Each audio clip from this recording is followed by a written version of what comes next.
COVID-19.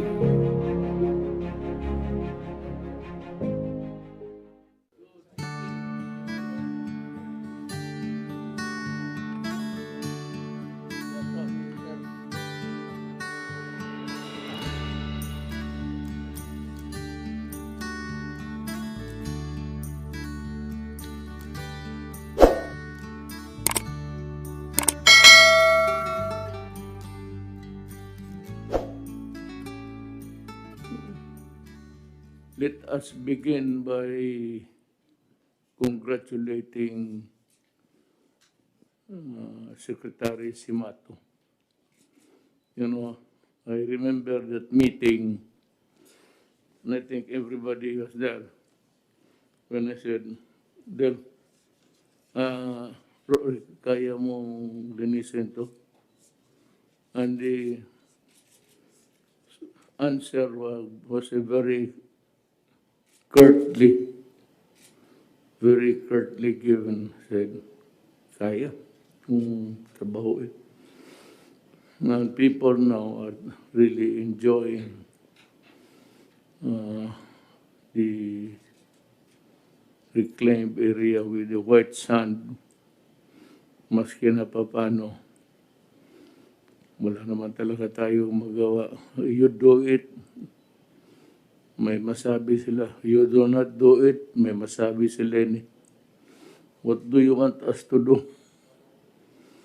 Ang problema kasi nitong often, yung magsabi na we are not doing enough. What can we do with the germ that's flying around? Is the microbe that cannot be controlled by any. Okay lang. Okay lang siya. Anong gawin mo? I-spray mo from the. Gusto mo, i-spray mo from the sky. DDT.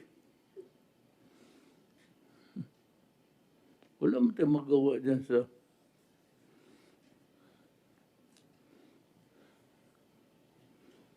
Let us begin with the gravamen of our meeting is your concern, Secretary Duque. You have something to Yes, sir. I report. will report, sir, our current COVID situation. You have, may ano kayo so that we can follow? Meron po kaming presentation. Andiyan po sa slide, sir. Meron po presentation sa slide, sir. Itong ganito. Yes, sir. Yan po, sir. Okay. So, magandang gabi po, Mr. President, Senator Bongo, and my fellow cabinet members.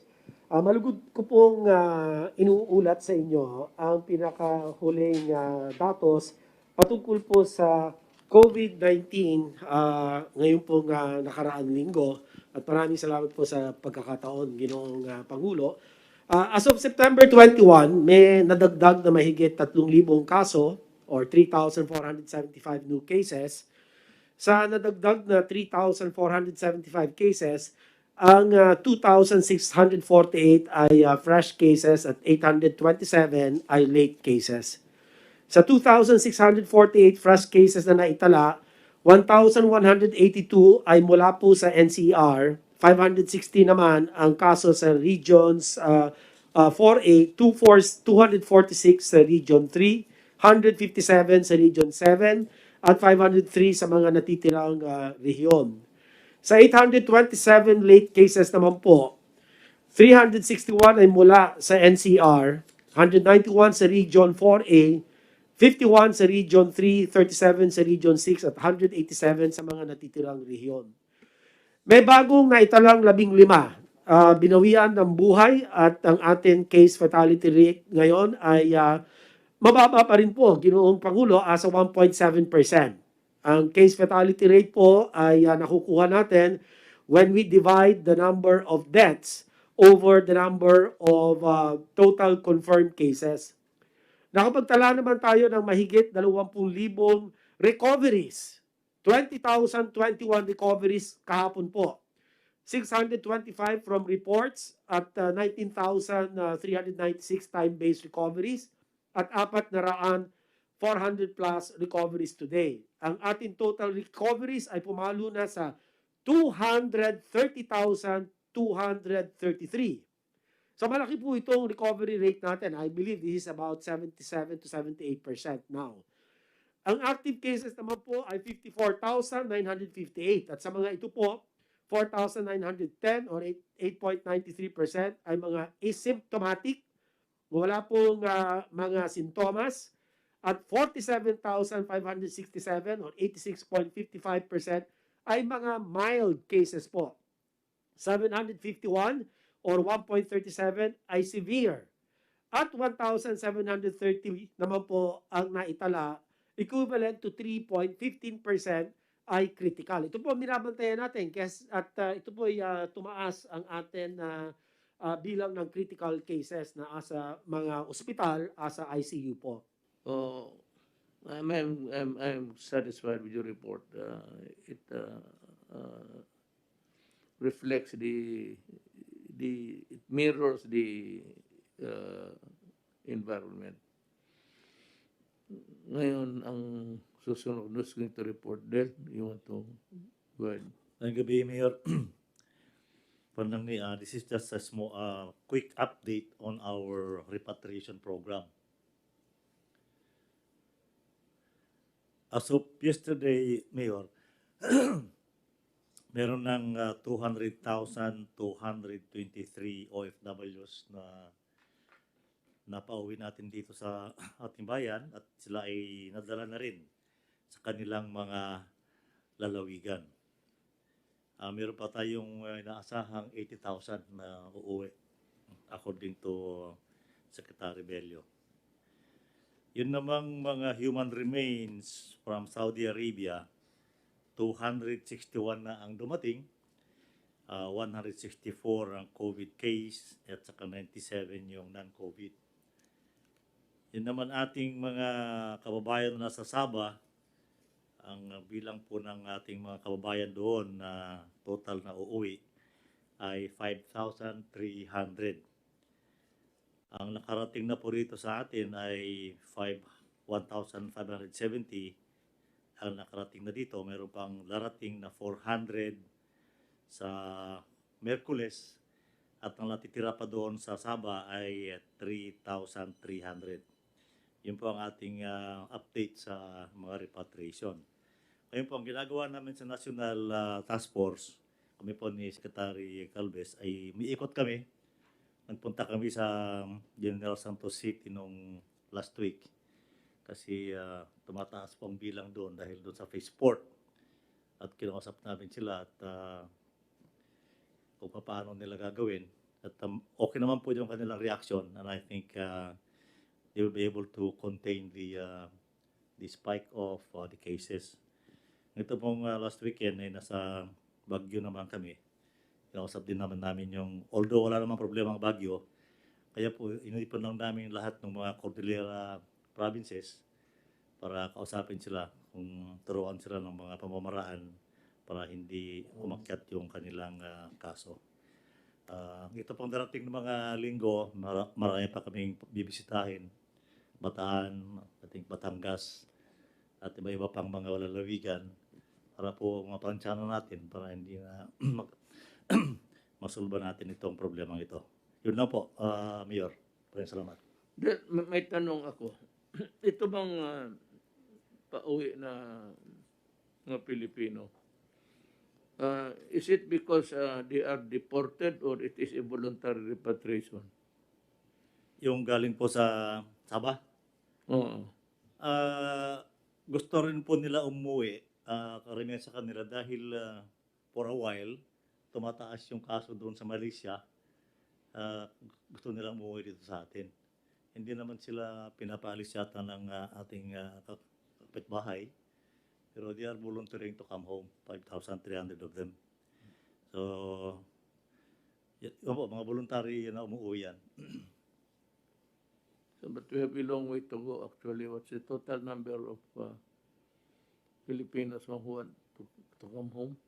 All of them? 5,300 po, Mayor. 5,000.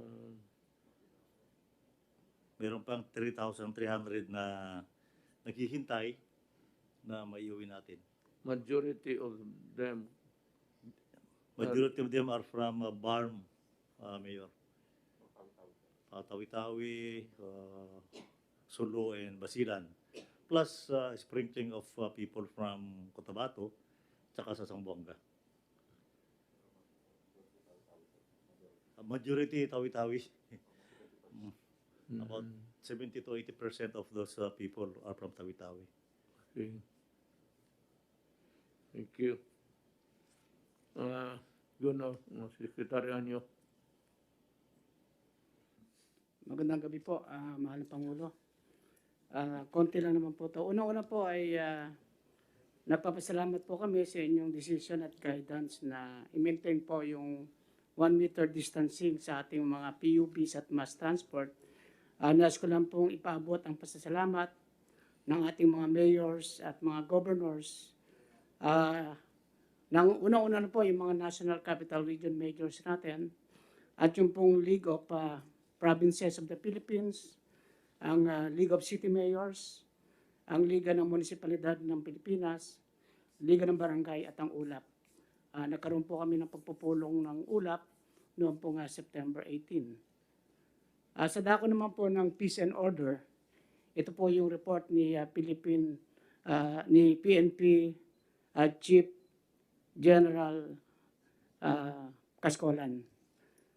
Kung ikukumpara po yung panahon ng 6 na buwan bago po tayo nagkaroon ng lockdown, mula po September 2019 hanggang March 2020, nagkaroon po ng 31,661 crime incidents sa 8 focus crimes.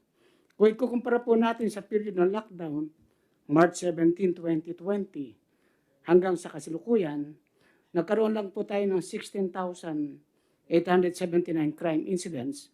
Ay ibig po sabihin ay 47% reduction po ng crime volume from 172 cases a day noong pong bago mag-lockdown, naging 92 cases per day. Sa amin pong pag-a-analyze, ang mga best practice po na dapat namin ituloy-tuloy, ang visibility, ang beat patrols, ang pag-coordinate sa LGUs, barangays at community, at ang mabilis na reaction time. At kumpara po sa ibang bansa, wala pong naganap na anumang looting dito sa ating bayan o sa Pilipinas noong tayo po nagkaroon ng lockdown. Ang mga crime po katulad ng robbery, 61% po ang ibinaba. Ang carnapping ng motorcycle at vehicle, 66% at 61% respectively ang ibinaba din po. Sa murder po ay 22% ang ibinaba. At ito po, yung rape. Marami po nagsasabi na tumaas daw ang rape incident itong lockdown. Pero 24% po ang ibinaba ng rape cases. Mula naman po na inyong pang pag-upo ay talagang tuloy-tuloy po yung pagbaba ng crime volume. At ito po ay itutuloy-tuloy po namin para sigurado po ang kaligtasan ng ating mga kababayan. At ang panghuli po, ngayon pong undas ay gumawa na po ng resolution ang ating IETF base na rin po sa request ng ating mga mayors. Isasara po ang lahat ng sementeryo mula October 29 hanggang November 4. Pero papayagan po nating dumalaw ang lahat ng ating kababayan mula ngayon hanggang November 15, wag lamang po sa petsang October 29 to November 4. Basta i-observe lang po ang 30% capacity sa lahat ng sementeryo, kaya magpipil po kami ng mga marshals at mga health officers. Yung aming pong pag-iimbestiga sa mga may mga anomalya ay tuloy-tuloy naman po. Ang aming koordinasyon sa Ombudsman, sa CIDG ay maganda po at tuloy-tuloy po nating napapailan sila ng kaso. Yan lamang po ang may ulat ko, mahal na Pangulo. Magandang gabi po. Secretary Anyo, if you'd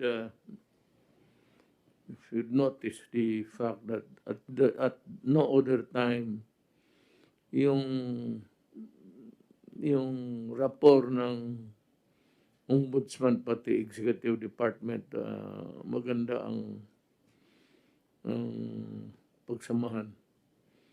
And it's because of it's a matter of human relations. How you present the problem and try to ask his help. I find Martinez a very reasonable man. Pero yung naglabas yung sa PhilHealth na sunod-sunod, sabi ko na, well, I think he is really also trying his best to help us. So kung ganun ang sitwasyon, we're better off at least for now. Yung sana magpatuloy yung pakisama natin sa ano. Anyway, we do not really go to them to ask for a decision either for or against anybody. We just want to expedite and cut the delay, because that is really the strategy of a lawyer, to prolong the case until such time na yung complainant nawalaan ng hangin. But itong sa PhilHealth, iba ito kasi interesado ang gobyerno. And of course, as I have said, I like to commend. It's a very commendable act of the ombudsman in trying to go out and help. Yan ang isang natin. Thanks to you. Mahirap. I do not even know him. I do not know him. Pero kung ganun ang nakuha mong reception sa kanya, wala yan. It's a matter of human niceties. And I'd like to thank you for that. We need that kind of, I said, relationship with the ombudsman. Yan ang pinakamadaling mano natin. And with this help, we can really expedite. Now, going back to the sons of time of Simato, napabilib niya ako when he accepted my dare.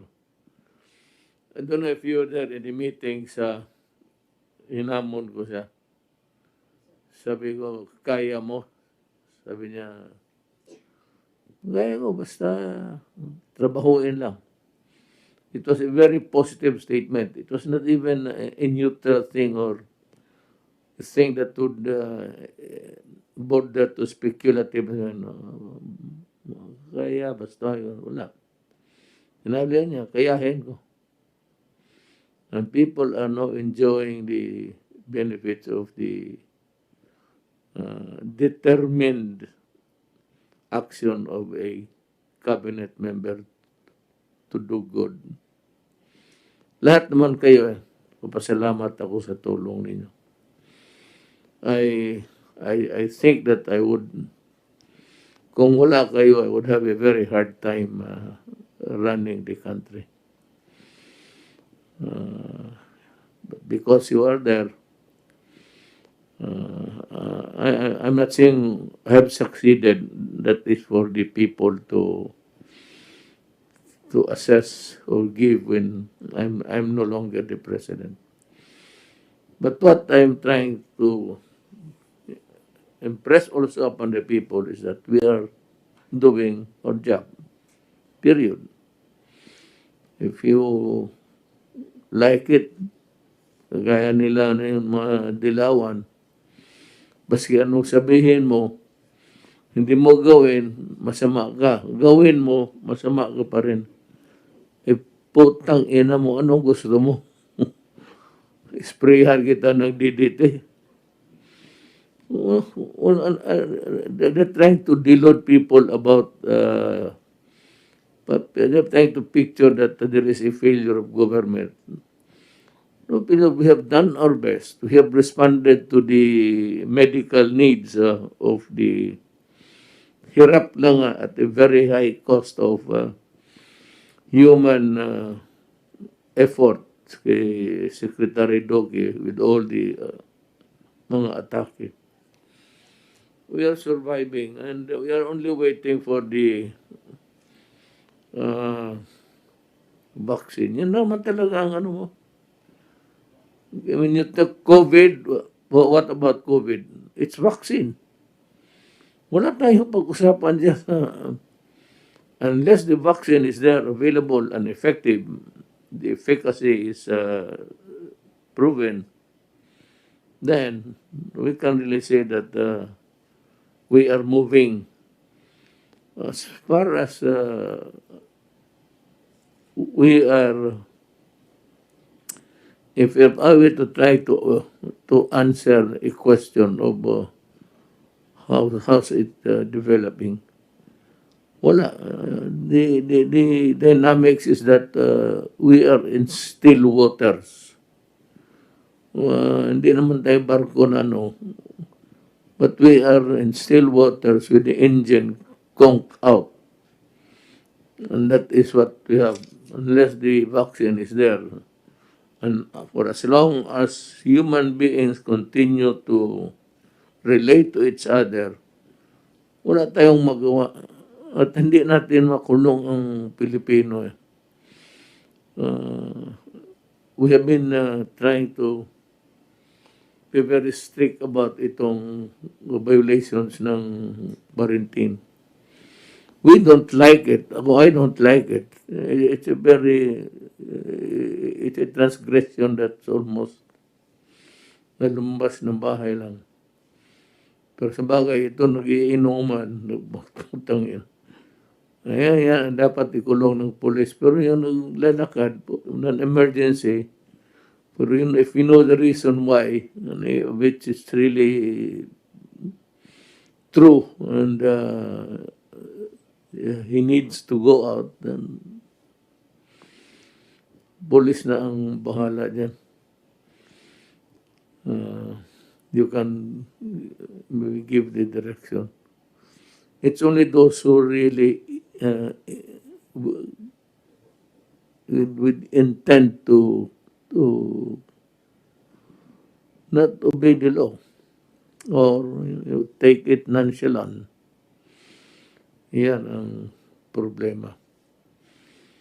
Pero dito ngayon, we are just waiting for I said the vaccine will be, sabi ko, December. I'm sure that by September, sabi ko, pagka lulusot ito, by January, we will be better off. Ang problema lang, the testing sa clinical trial sa Moderna, may mga tao na nag-exhibit ng side effects. So, but if it's only 1 out of 50, then that is native to him. It's not the vaccine anymore. Well, we'll just try to wait and malapit naman. Let's go to the next. Who's next, Charlie? Sir, go ahead. Sir President, dadagdagan ko lang po sir yung report ni Secretary Duque. Talagang maganda po na yung ginagawa po ngayon ng mga LGUs po natin dahil kasi nung bumaba po kami sa mga LGUs na i-localize natin po yung ating strategy ay tumugon po sila at nakita po natin na NCR nagkakaisa na talagang puspusan po na pinalalakas po nila yung mga capacity po nila. Ang testing po nila umabot na po ng 320,000 ang nagawa na testing po ng Metro Manila at pinalalakas po nila yung mga quarantine facility. Ang Taguig, magbubukas po sila ng mga mega quarantine facilities at yung Pilipino rin po, next week po ay baka maumpisa na rin po. And then, sa contact tracing po, tuloy-tuloy pa rin ang palakas po natin. Sa ngayon po, meron po tayong 25,767 contact tracing teams. Ang contact tracers po natin is 227,648. At ang na-train na po natin sa pangunguna po ng ating si Mayor Magalong at saka ating si Secretary Anyo, 43% na po ang na-train natin. At nag-improve na po ang ating close contact ratio to 1:5. Dati po 1:3 lang. At iaakit po natin to na dapat na 1:10, 1:15 hanggang makuha po natin yung at least 1:20. Ang maganda po ay yung contact tracing natin, nakukuha natin 94% yung mga first contact. Nakukuha na po natin within ano sir, within ano po, binigay na po na panahon. At tayo po ay sa Metro Manila, naging aggressive po tayo sa pagkuha po sa mga positive doon po sa mga areas na hindi po ma-implement na mabuti yung home quarantine. At sa ginawa po natin sa Oplan Kalinga, sa pamumuno po ni Secretary Vince Dizon at ang ating MMDA Chairman, si Chairman Lim, at saka si GM Jojo, at saka si Mike Salalima, ay nakapagtala po tayo ng more than 18,423 sa mga mega quarantine facility natin at saka sa mga hotels, meron po tayong 7,007 na na-isolate. Ito po ay total isolated po natin, kasama na po ang NCR, Region 3 at saka Region 4A, is 25,430. Kung ito pong 25,000 po na itong mahigit po nito, hindi po natin na-isolate, ito po ay mag-triple na pwedeng mag-transmit kasi po karamihan po sa home quarantine, hindi po natin nakokontrol na umaalis po ito, yung pa nga po nakikipag-inuman pa. Kasi po ito yung sa mga densely populated area, sa mga informal settlers po natin. So nakita po natin na katulad ng ginawa natin sa Nabotas, nung kinuha po natin ang mahigit na 1,500 doon, napakabilis po ng pagbaba ng transmission. At marami pa na po mga mayor ang sumusunod na talagang nagkakaroon po sila na no home quarantine policy. Kung titingnan po natin, yung datos natin tumataas po, maabot po tayo ng more than 290, pero yung active cases po natin naglalaro lang po ng 50,000 to 60,000. Dahil po sa ating active isolation, kung makikita po natin noong August 14, ang active cases po natin is 88,109. Ngayon po, ang ating active cases is only 51,894. Ibig sabihin, ang laki po ng binawas nung nagkaroon po tayo ng aggressive na isolation. Bumawas po tayo ng more than 36,215 nung mataas po tayo ng August 14. Kasi po nung August 14, ito po talaga yung pinakamataas natin na nagkaroon po tayo ng mataas na transmission at saka mga casualties. Well, I'll just make a short statement to the nation. Magandang gabi po sa inyong lahat, mga kababayan ko. We're here in Davao City and we're having a meeting as usual in my program. I should be talking to the people and informing them of what's developing and how are we coping up with the COVID-19.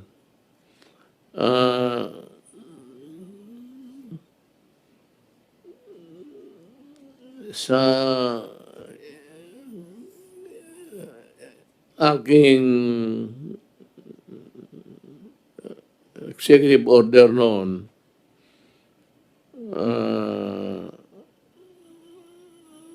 pagkatapos ng passage ng Bayanihan 2, nag-issue na naman ako ng Proclamation 1021 extending the state of calamity throughout the Philippines due to COVID-19 until September 12, 2021. This will give time for the government and LGUs to marshal resources in fighting the pandemic. we have also requested the armed forces and the police to extend all necessary assistance needed to fulfill this mandate. The ban on the deployment of Filipino health workers with existing contracts abroad is now lifted. Yung may mga kontrata na perfected na, there is already the contract signed, the nurses, the doctors, and other healthcare professionals who sign contracts with employers abroad this year would now be allowed to leave. Pwede na. Yung iba, maghintay-hintay muna kayo sandali. Kinakalibrate lang natin yung paglabas ng mga, kasi kailangan din natin yung mga tao. But, you know, this is not really to offend those health workers of ours, doctors, nurses who want to go abroad to earn good money. Hindi ko naman kayo, I do not have anything against you, but sana yung iba naman will have this spirit and the fervor to serve the Filipino people, because we also need help and we have a crisis also to deal with. Ganon ho ang ano nandyan. Hindi naman ako hindi ko minamaliit. Nothing at all. Nothing at all. I have but respect for all of you. But for those who want to go out, pwede na ho. Pero naiwan naman, sana tagal-tagal na lang muna ninyo until after this COVID-19 will pass. It will come to pass. Sigurado ako. Sabi ko nga sa inyo noon, COVID vaccine. Now, you might be hearing of critics and yung walang magawa that we are not doing enough. Ano bang enough na gusto ninyo? May ospital, may kama, at may punerarya. Nandyan lahat. Ano pa man ang gusto ninyo? The microbes, the virus is flying around. That is why you still have to wear the mask. Hindi lang yan, kasi hindi kami maintindihan. You still have to wear the mask, pati yung sa ilong, pati sa mukha. Or something enough to cover your face. But yung plastic na ginagamit ng karamihan ngayon, yun ang pinaka tama na magawa ninyo. Huwag kayong maniwala dyan mga itong dilawan. Lalo na, I hate to mention her name, but to si Lene, kung anong pinagsasabi, alam mo, Lene, kung gusto mo, if you really want to do away with the COVID, isprehan natin itong Pilipinas o Manila ng pesticide galing sa eroplano para patay lahat. You cannot exterminate the COVID by itong ano lang ngayon. And this is the only thing that we can do really is to wear a mask, wear a face mask, and that's it, and wait for the vaccine. It's COVID-19 equals vaccine. Huwag na ninyong palakihin ang problema. Do not add something to the pandemic by making such reckless statements as we are not doing enough. Ginagawa na ni Secretary Duque yung halos na nga hindi na kumakain, hindi na natutulog sa trabaho. So, wag ninyo masyadong pasobrahan. And do not, I said, delude the people na bubulahin ninyo about not doing enough. Ay, mga bunganga niya, wala na ginawa para lang to criticize at idiin ang itong administrasyon. So, wala mali silang magawa. Kita mo, may pare, sabi niya, ito si Duterte dapat may COVID. Day after siya ang nagkaroon ng COVID, ng putang ina niya. Baka nadapo rin sa akin yan, okay lang. There's no wise guy who can really, pero, you know, when you ease up the requirements, delikado yan. You're not doing enough. So you want us to do away with the mask for the face and then mahirap yan. Sumunod lang muna kayo. Total malapit na. Pag nandyan na yung vaccine, o mag-utang ako. Utangin ko mula tayong pera. And as I said, we follow the program laid down by the IATF na yung mga tao na mauna. Sabi ko yung mga una nga, yung nandoon sa ano, yung mga mahirap. Yung mga muna mahirap. Yung mga medyo may ano, gamit muna kayo ng mask until such time. But this will be fast.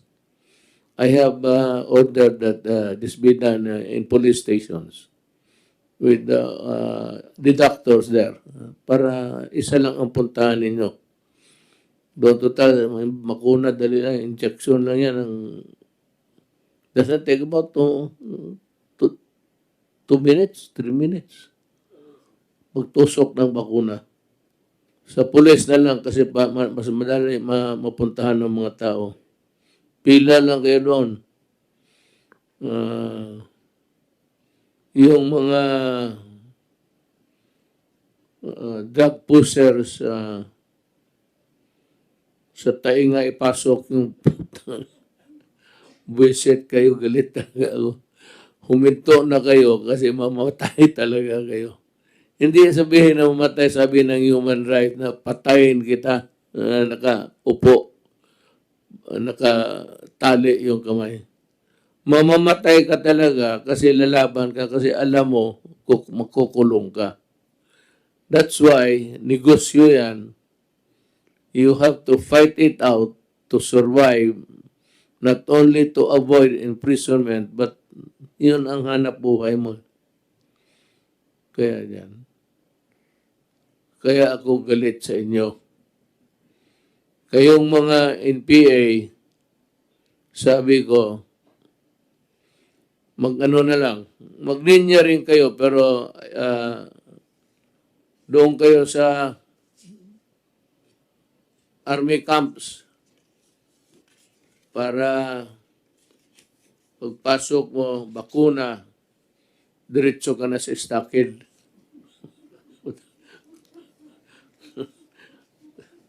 Wala magawa sa inyo, galit ako sa inyo, totoo lang, ayaw na magsalita. I hope that I have said enough about the situation, and thank you for listening.